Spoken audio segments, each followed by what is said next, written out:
छठ पूजा में क्या होता है? भगवान सूर्य की उपासना होती है, भगवान सूर्य की पूजा होती है।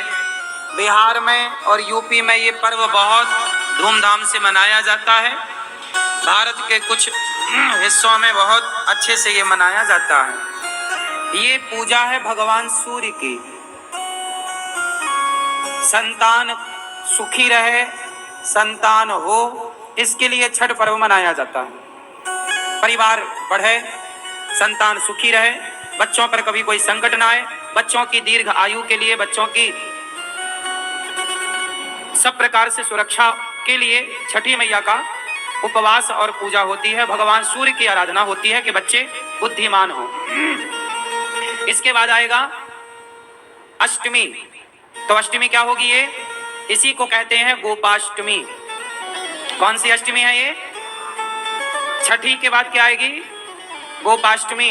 और गोपाष्टमी का मतलब है आज के दिन, मतलब गोपाष्टमी के दिन भगवान क्या किए थे? गैया चराना शुरू किए थे।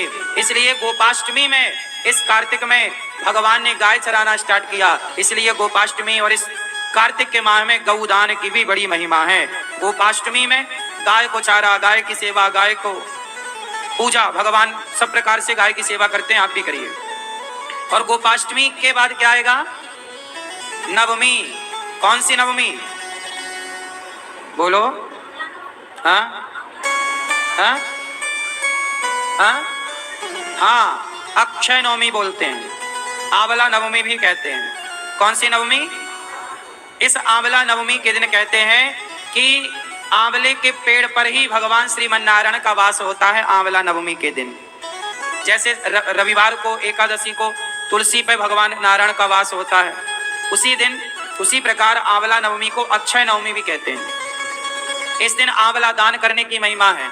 इस दिन आंवले के पेड़ के नीचे बढ़िया भोजन प्रसादी बना करके वहाँ पाने की, भोजन करने की, भोजन कराने की बड़ी महिमा है। हमें बचपन में याद है, हम लोग, हमारी माँ और हम लोग जाया करते थे खेतों में, जहाँ आंवले का पेड़ होता था, वहीं बढ़िया बनता था प्रसाद, वहीं भोग लगता था, वहीं खाते थे। आंवला भी खाया करो, ये औषधि है। तो अक्षय नवमी कहते हैं, अक्षय नवमी के दिन किया गया कोई भी पुण्य अक्षय फलदायी होता, उसका कभी क्षय नहीं होता। तो आंवले का पेड़ घर में लगाइएगा और आंवले की पूजा करिएगा। देखो हमारे जो त्योहार हैं कितने वैज्ञानिक हैं कि हम लोग पेड़ पौधों की पूजा करते हैं, आंवले के पेड़ की पूजा, ये प्रकृति की पूजा है। फिर आएगी एकादशी। कौन सी एकादशी? हाँ, देव उठनी एकादशी, से बड़ी एकादशी भी कहते हैं, बड़ी 11 देव उठनी एकादशी। इस एकादशी के दिन ही भगवान श्रीमन नारायण का, भगवान शालिग्राम जी का तुलसी जी के साथ विवाह होता है। तो आप लोग भी विवाह करिएगा, यहाँ होगा, आप लोग सब दर्शन करेंगे। फिर इसके बाद क्या होगा? पूर्णिमा, कार्तिक पूर्णिमा।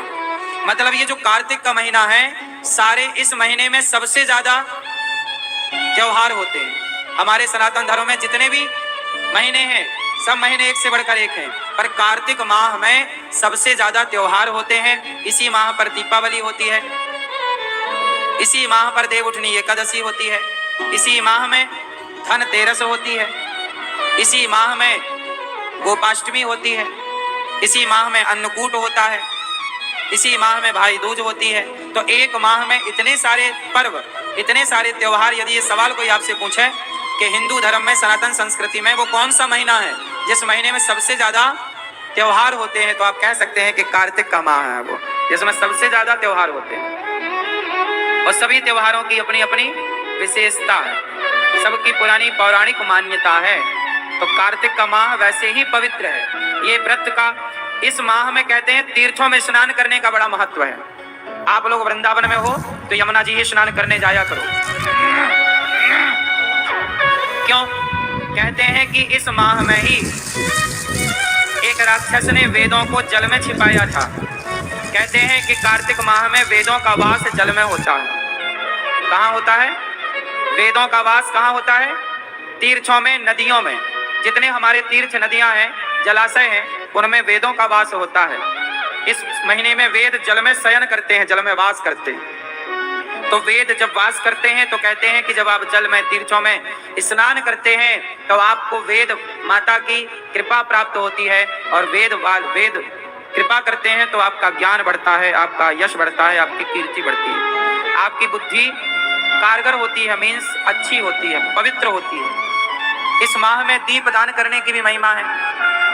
सब प्रकार से स्नान दान की महिमा बताई जाती है।